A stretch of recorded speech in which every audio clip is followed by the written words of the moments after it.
Today's episode of The Thriller Zone with David Temple is sponsored by Steve Stratton and his latest thriller, Caribbean Harvest, the fourth in the Lance Bear Wolf series. Caribbean Harvest will be available January 2025 from Amazon and your favorite bookseller.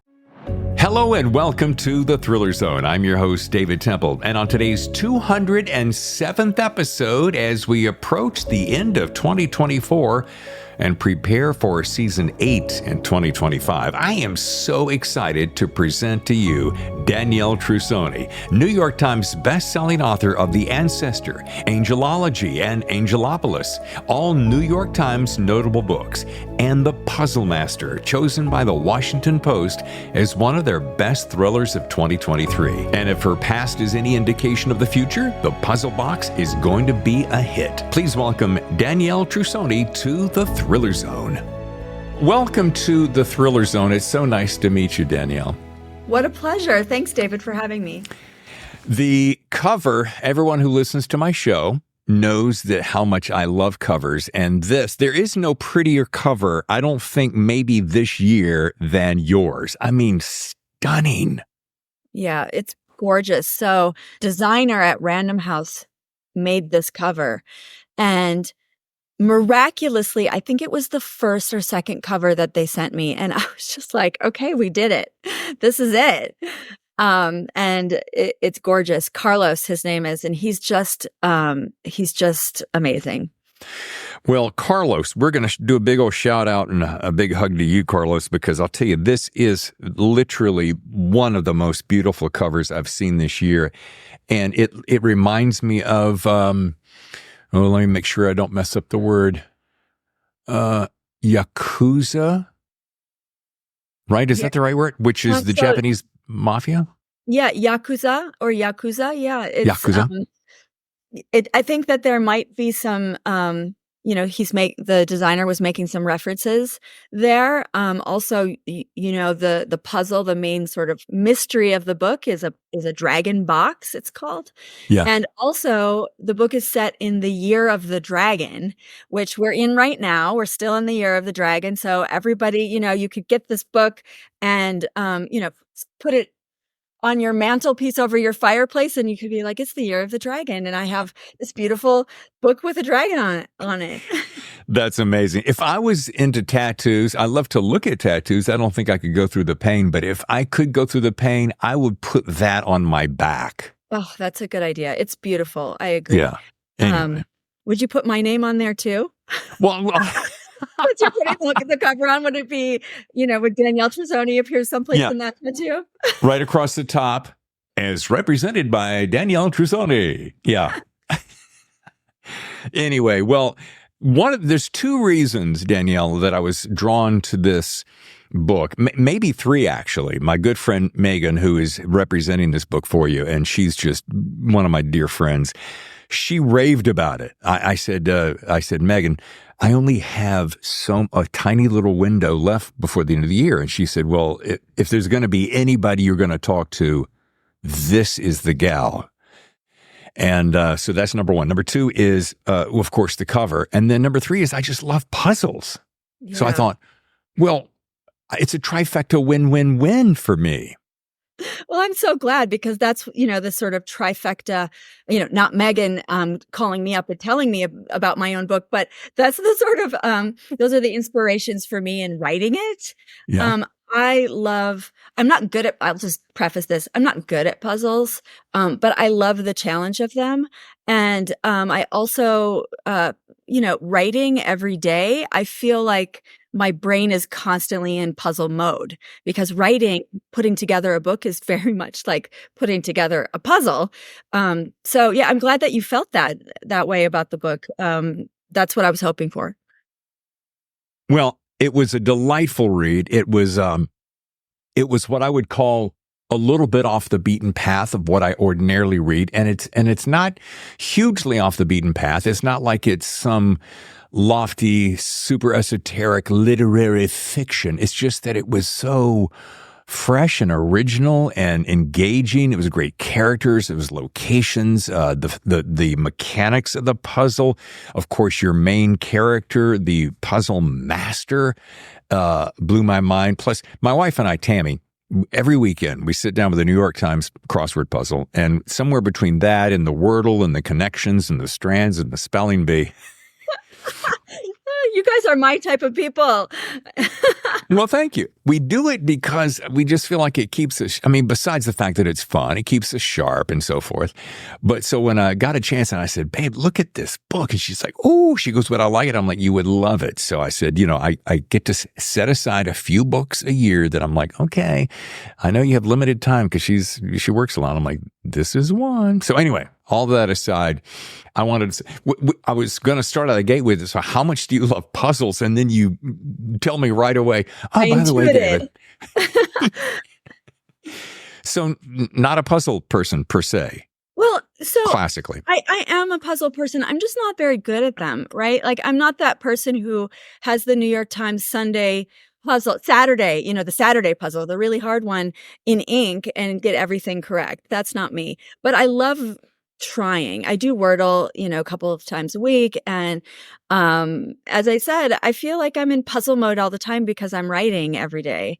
So that's just sort of, I feel like, I don't know. I don't want to get too esoteric here, but I feel like the mindset of putting stuff together that way is sort of how I've lived my life as a writer for the past 20 years. So it feels really natural. This book felt really natural to write. Well, there's a couple things that fascinated me. I read where you spent like 2 years or so in Japan. And so I thought to myself, well, was that experience part of what inspired you? Did you see a puzzle somewhere that inspired you? Was the elaborate machinations of the puzzle itself that caught you? I mean, what was it? What was the backstory that kind of threw you into this story? So kind of all of the above. I lived in Japan for 2 years, as you said, and I was completely absorbing everything about Japan. I lived in a small village in the southern island of Japan. I was the only foreign person in that little village, and I was teaching Japanese kids English every day. And as I was there, I was eating Japanese food every day and learning Japanese language and learning about the culture. And I wanted to write something that sort of brought that knowledge into the book. But I didn't know for a long time. So this was 20 years ago that I lived there. For a long time, I didn't know what that would be. And I think it's really, not a good idea to just like say, I'm going to write a book in Japan just for the hell of it. Like, you need to have a really good reason. And then I wrote a book called The Puzzle Master, which was published last year. And that book introduces a character who is an ingenious puzzle solver. I love this character. He has something called savant syndrome. He wasn't always a savant. He got hit on the head and had a traumatic brain injury, which altered his brain slightly, and it left him with a condition that allowed him to solve puzzles almost instantly. And he has a photographic memory. He has synesthesia, which is when you see like colors and hear sounds, when you see letters. And he has all of these really interesting ways of seeing the world that allow him to sort of dive into a mystery that has a cipher or puzzle in it and solve it. And so after I created him, I was like, yes, this is the moment. Get to go back to Japan because I have this, I'm going to show it to you. I don't know if I can get it in here. Oh, yeah. It's an actual Japanese puzzle box that I bought in Japan. And so if you look at it, you'll see that it looks almost seamless. It looks seamless, right? I would say it's completely solid. But then, so it takes 21 moves to open this box. And the way that it opens is do you see that? There's a slight click, and the little panels move. And if you have to do 21 of these, and the top will open, and it's solved. So it's a little bit like a Rubik's Cube, right? And I actually opened this and put something in there, and then I forgot how to open it again. So I have to figure it back out to get my thing out. But in the novel, Mike Brink, that's the puzzle solver from that is the main character, is invited to Japan to open the world's most dangerous puzzle, which is one of those puzzle boxes, but it's bigger. and it's 72 moves to open, and it's booby-trapped. And worst of all, everyone who has tried to open it has died trying to do it. So it's a big challenge for this puzzle master. So basically, there's a couple things there that I really love, and I don't want to steal any of your thunder, but when I saw this, talking about kismet, synchronicity, so acquired savant syndrome happens to be a characteristic of a character that I'm writing. I've been working on for about a year, and so when I saw that, I'm like, oh my goodness, where do you ever hear this specific of a syndrome? And so I love that. I was immediately pulled in. So I'm just telling you that straight up. I was like, wow. I can't wait to read that. Also, I discovered after I wrote the first book, The Puzzle Master, that David Baldacci also has a character, Memory Man, that got bumped on the head and developed a photographic memory. It's not, I don't know if he calls it savant syndrome in his book, but it's the same phenomena. Well, I think, first of all, it's a little bit off the beaten path, as I like to say. So there's check. And so the three of us are in the same room. We're good to go. But also, we're always looking for, I don't want to say tricks because that sounds diminishing, but we want angles or aspects or nuances that flavor the story that are off the beaten path. So I love the fact that we share that. But when I was reading about this character, I thought, this guy is so brilliant because you can feel him going, I know it's dangerous. I shouldn't do it. Everyone else has died. I could possibly die, but I have to solve the puzzle. Yeah, well, that's what's interesting about this character to me is that there's a real, he's a genius, right? He has this syndrome. He has a kind of superpower, but at the same time, it tortures him.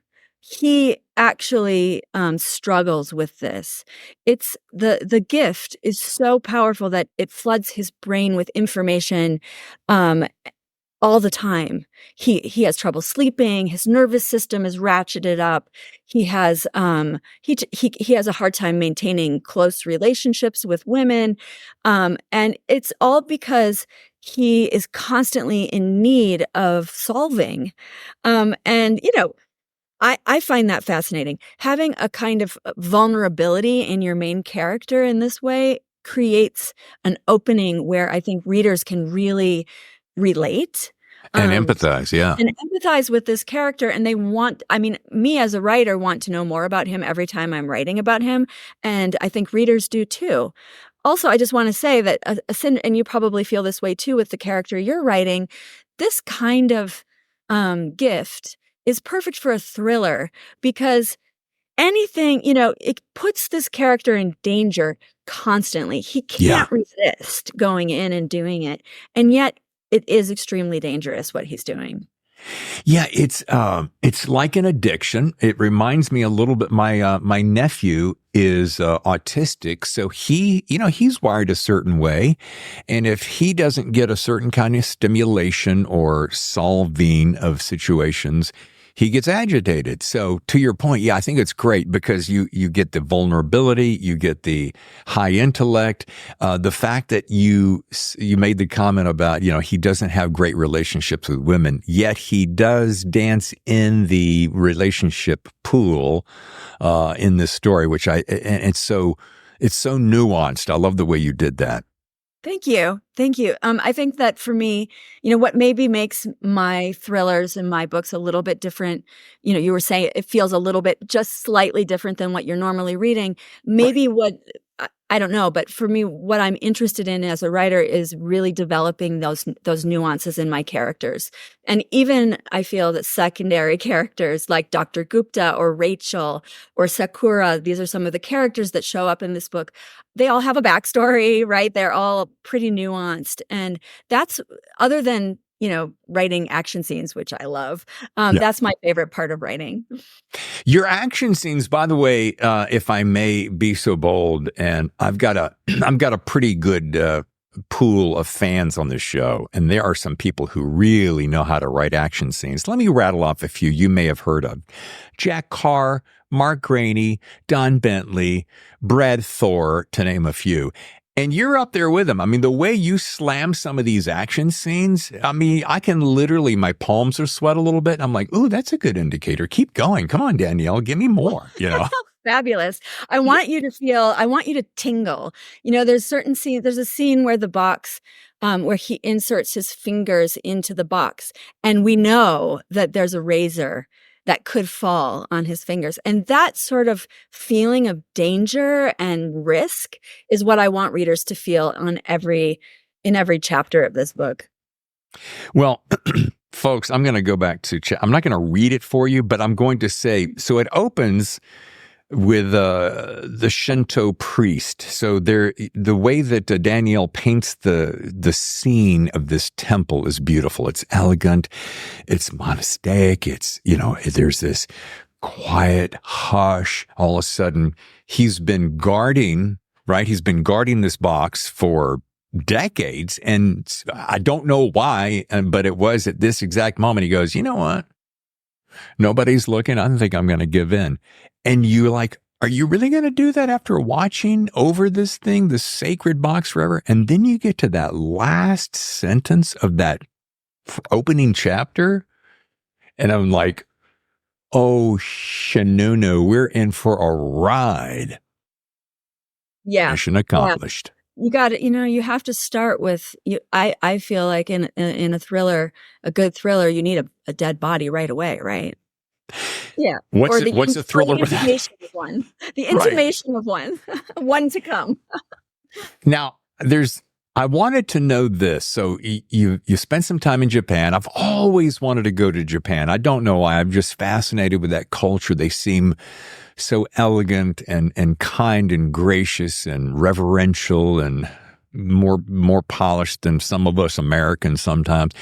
But my point is, while you were spending that time there, I wanted to know, how long did Danielle imagine this story? Well, you know, what was that first moment like when she went, this character with this syndrome and a puzzle box. Now, you said the story before was a puzzle oriented story. And you may have just said this. Was that lead character in that previous book the same?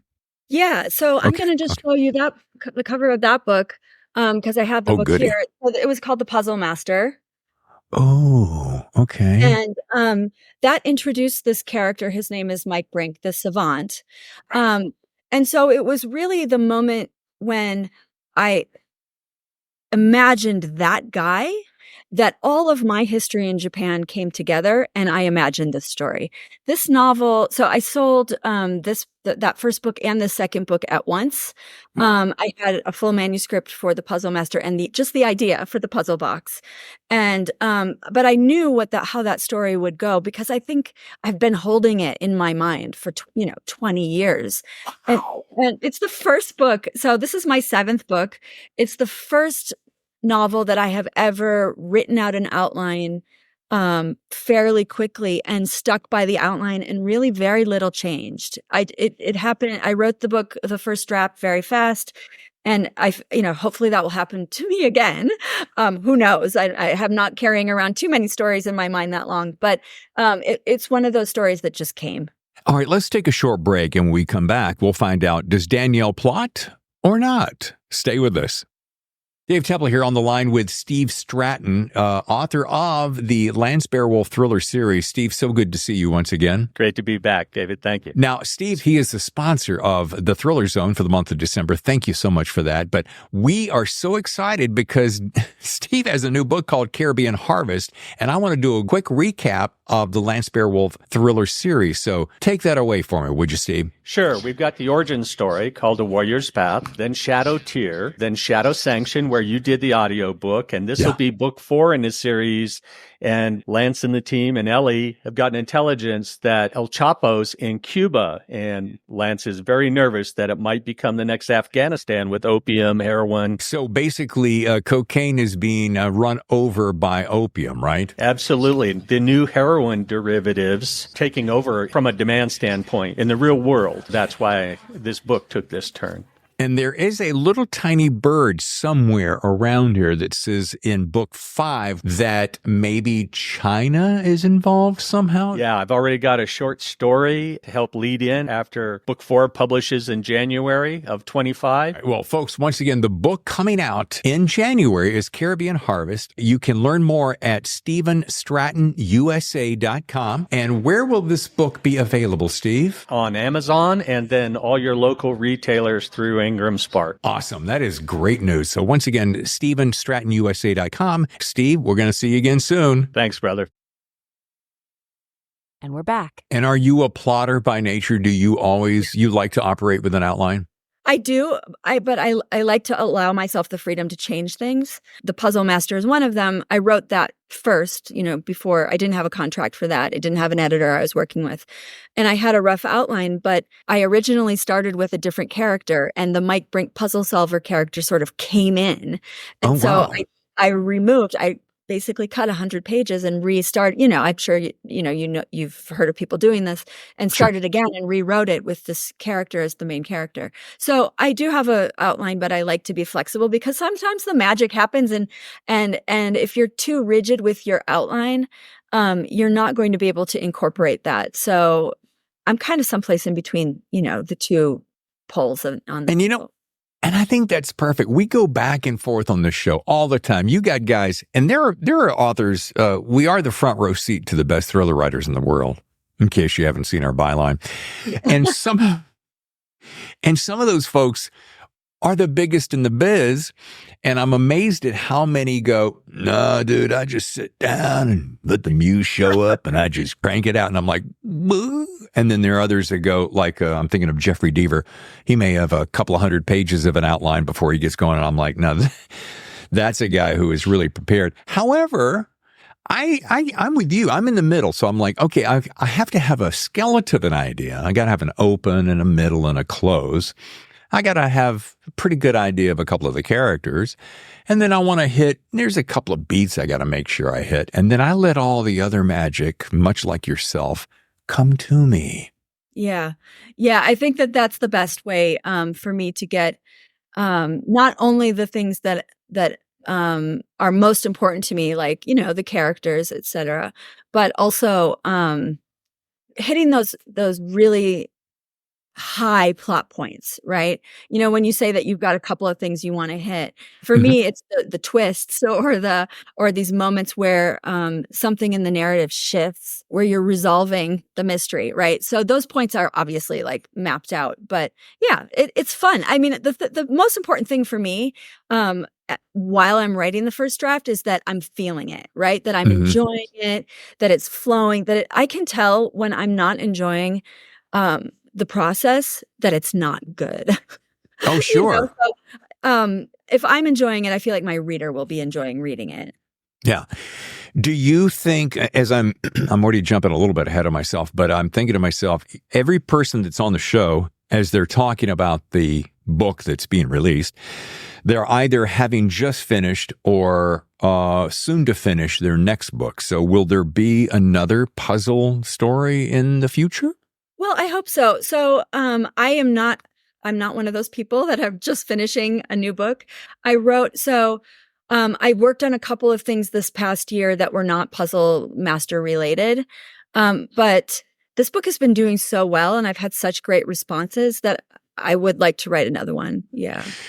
Well, you get to make friends. I always say this, I make friends with the characters. I feel like, and Mr. Brink here was one of those that I went, he can't just disappear. I got to spend more time with this cat because he's really so interesting. And I think I'm fascinated by the fact that he is marching to the beat of his own drum, as I like to say. And I want to know how that drum sounds in the next scene, in next situation.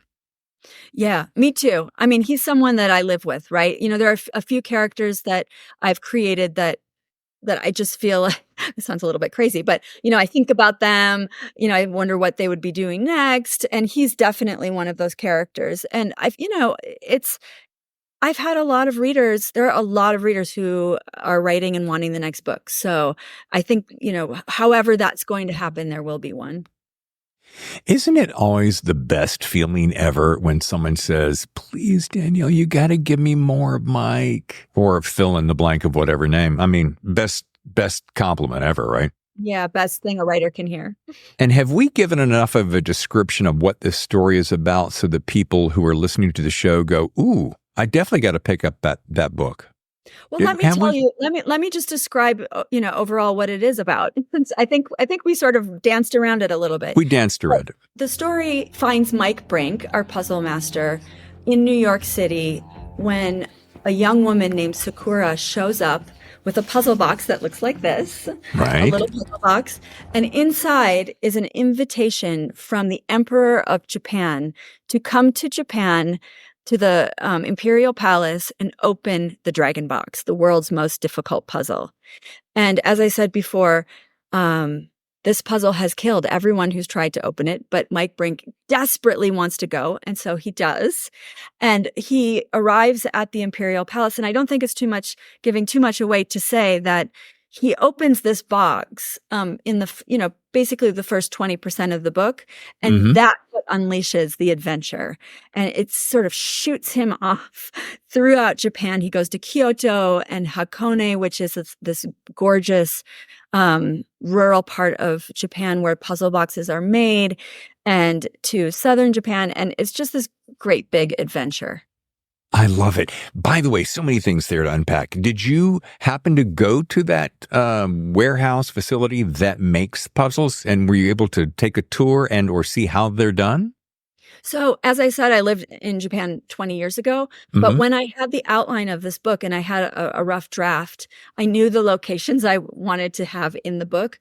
And I went back to Japan right when they were reopening after COVID. So it was this exquisite experience because it was very empty. Usually it was during cherry blossom season. And so usually it's just a mob scene in Kyoto and in Tokyo at that time, but it was fairly empty. I mean, there were, of course, Japanese people, but there weren't tourists. And so we went to every one of these locations that you'll find in the book. So we couldn't get into the Imperial Palace. It's very restricted, but we walked around. And we went to all of the locations in Kyoto. Actually, there was one location in Kyoto that I had written a scene that I wanted in the book, and I got there and I'm like, no, like we're going to cut this. And that was this big kind of very cool samurai castle called Nijo Castle in Kyoto. And nope, that didn't make it because it just didn't feel right. And so that's something that I like to do when I'm writing, is go to the place and just get a feel, sort of read the temperature of that space and see if that's the right place to have in the book. So you did not get to visit the company or the business that makes the puzzles. Oh, sorry. You asked me that. Yes, I did actually go. It's not a company. It's like a little workshop. Oh. And it's attached to, in the book, I describe it. There's a puzzle museum in Hakone, a puzzle box museum. And it has the history of, there's like these glass cases with puzzle boxes from, the 19th century all the way to the present. And it shows how they've changed. And there's videos showing how they're made. And then there's this part in the workshop where you can actually go and see how the wood is put together. So I watched, basically the deconstruction of the box, or seeing how the box was put together, allowed me to write I wanted to write about Mike Brink's experience opening it with a really vivid sense that you're actually touching that box and that you're actually opening something. So that tactile quality is something that came from going to the play. It's so funny because I was just getting ready to use the word. I'm like, I said the book feels so tactile. I felt as though as I'm reading it, especially since I'm holding this cover, I'm like, I felt as though almost I was holding the puzzle, which sounds completely insane.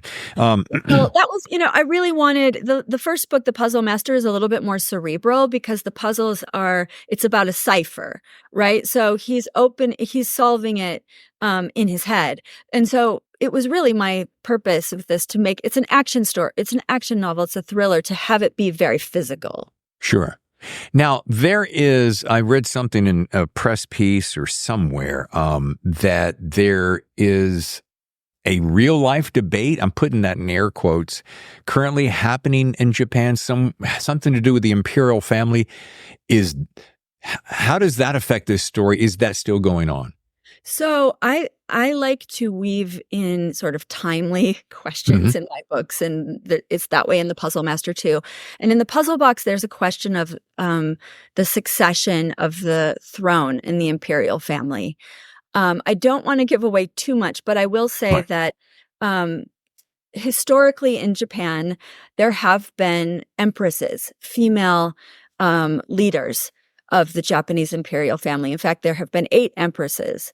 And then in the 19th century, Emperor Meiji, who in the book is the one who created this box, right? This dragon box, and hid something very important inside. He implemented primogeniture, I think that's how you say it, where only men can succeed to the imperial throne. Well, right now in Japan, there is one heir to the throne, and it is a woman. It is a young woman. And so there is a big debate in Japan about whether she should be able to inherit the throne when her father passes away. And 80% of Japanese people believe yes. Yes. She should. Yes, of course, right? But so there's a lot. It sounds a little bit off in left field when I'm talking about this book, but I've woven, this storyline into the book, and the solution of the puzzle has a lot to do with this idea.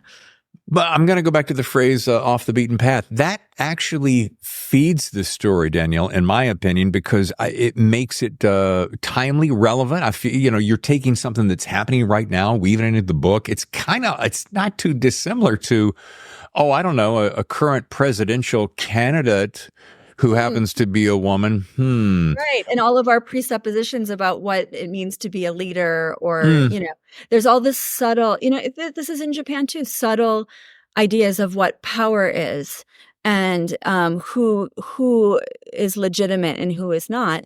And so I do think it's very timely and interesting. It's an interesting way to think about this, especially, the current questions we have in the United States, but looking at it at a different country, it sort of gives us a remove from these issues that we can really look at them in a different way. Yeah. And in my opinion, and I don't want to drill down on politics right now because it's really all about you, DT, from one DT to another. But I think it's a good thing. I'm just going to say that. Yeah, no, I think it's an important question for us to think about. And I think, fiction, especially with thrillers, right? Like, we ask the question, are thrillers meant to just entertain us, send us off on a wild ride, or do we want to think about things too while we're reading? And I'm the type of reader that I need the entertainment, I need the fun characters, but when I close that book, I want to have questions that remain, and I want to feel like I've learned something. Yeah. So I feel like that part of the book is there for me. In writing it, the research was really, really important and fun because of that element. Well, just as a puzzle begs to be solved, so does a thriller beg to be solved. And I'm with you. I'm sounding like, in my age, young lady, but I want to spend my time learning something. Yes, I want to be entertained. Yes, I want you to take me away. Yes, yes, yes. But teach me something, for crying out loud, because I don't know about you, but I only have 24 hours in a day, so I need to make everything count. And with this, I learned a lot of stuff. I learned a little bit about Japan. I learned about culture. I learned about puzzles. So I'm with you. Oh, good. I'm so glad. That's the best thing I've heard about this book from anyone, is that they've taken something away other than just being thrilled, which is no small thing, right? It's not easy to write a book that just simply thrills the reader, which I'm very proud to have done and wanted to do. But yeah, if you can leave the experience of reading the book and be like, oh, that's not gonna, that's gonna stay with me. There's all of this stuff I learned about Japan and all of this stuff that I'm thinking about women in power. Like, that would be really great to know. Yeah, absolutely.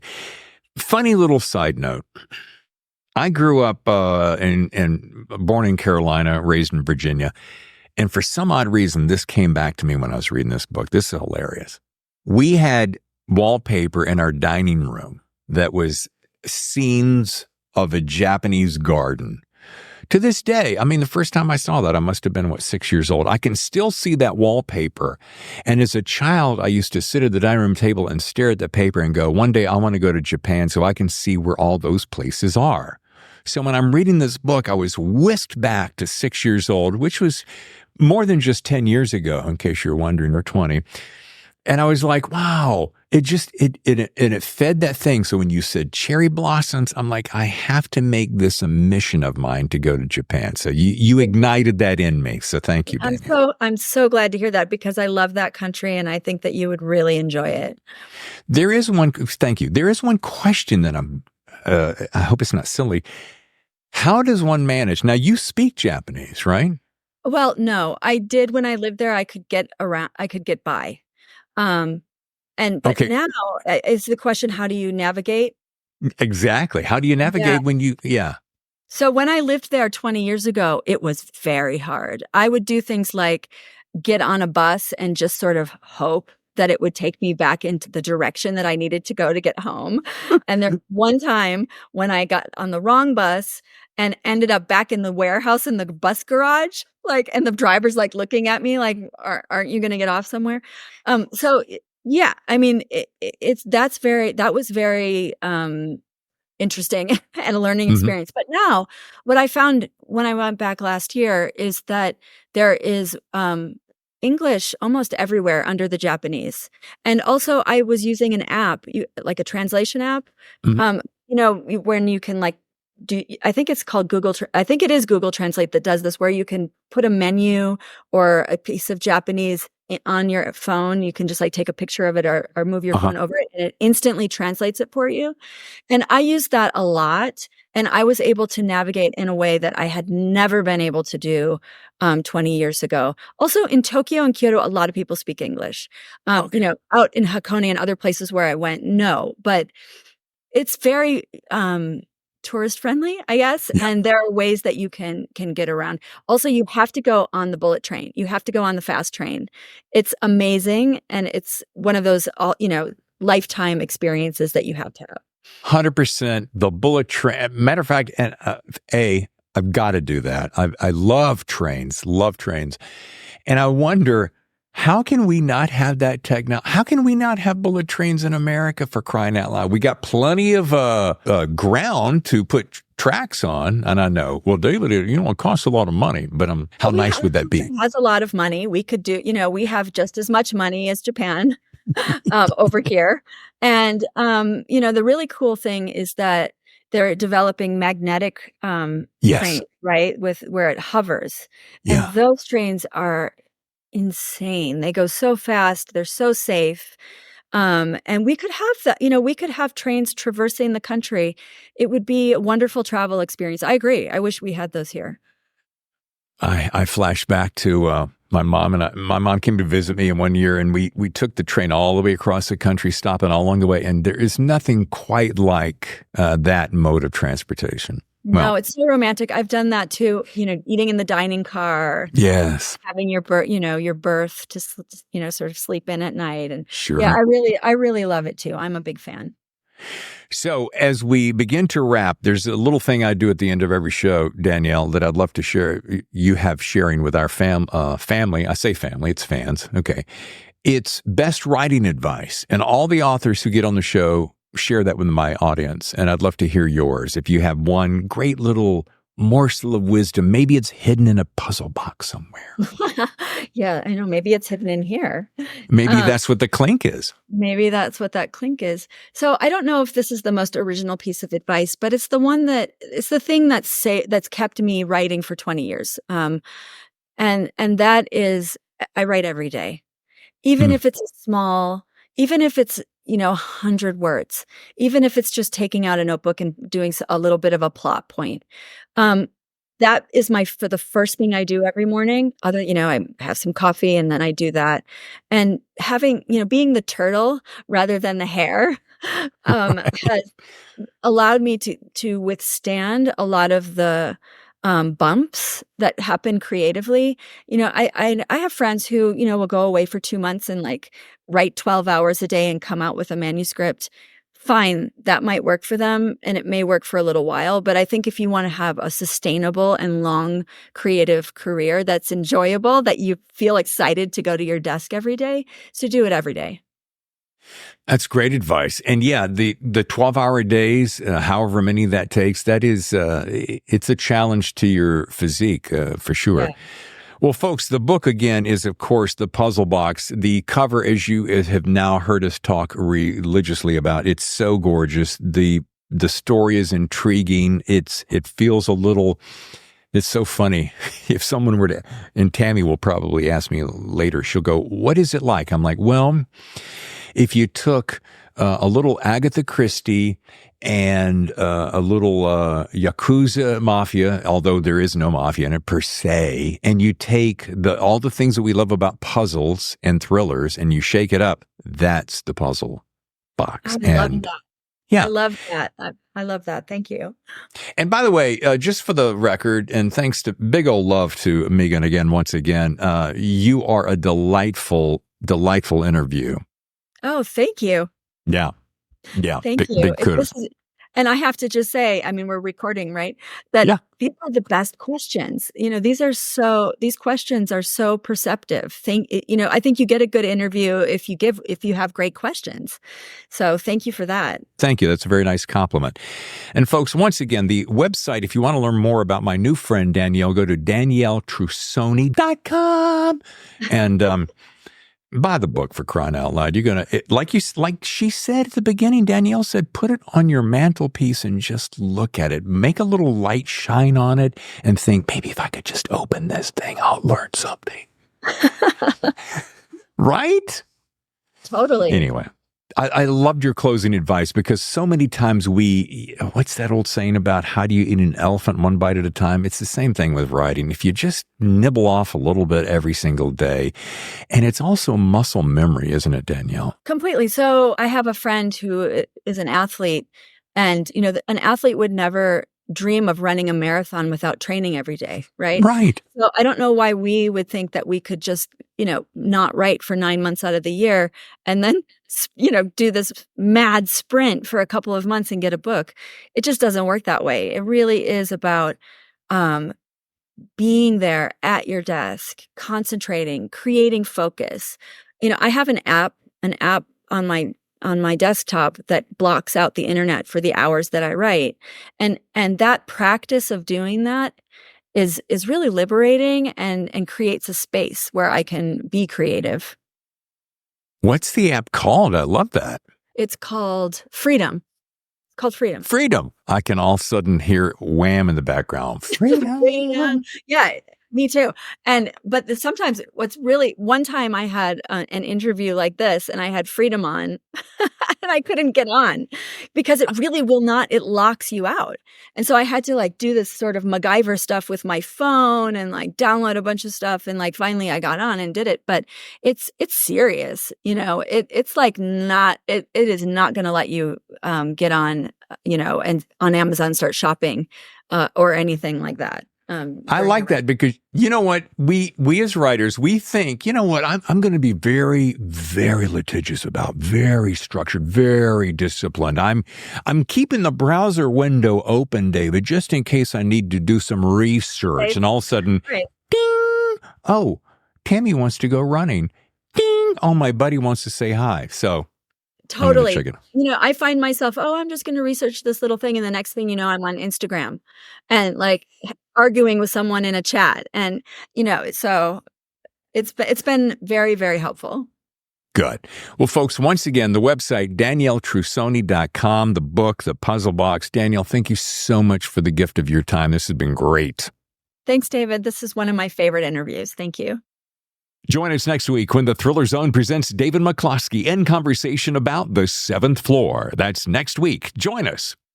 Welcome to the Thriller Zone. To the show. Welcome to the Thriller Zone, Don Winslow. If you're a fan of thriller fiction, you'll love the Thriller Zone podcast. As radio personality and TV and film actor David Temple hosts a weekly podcast that gives you a front row seat to the best thriller fiction writers in the world. This particular book is the final one. The end of my career. This did not come super easy out of the gate. No. The first 15 publishers turned it down.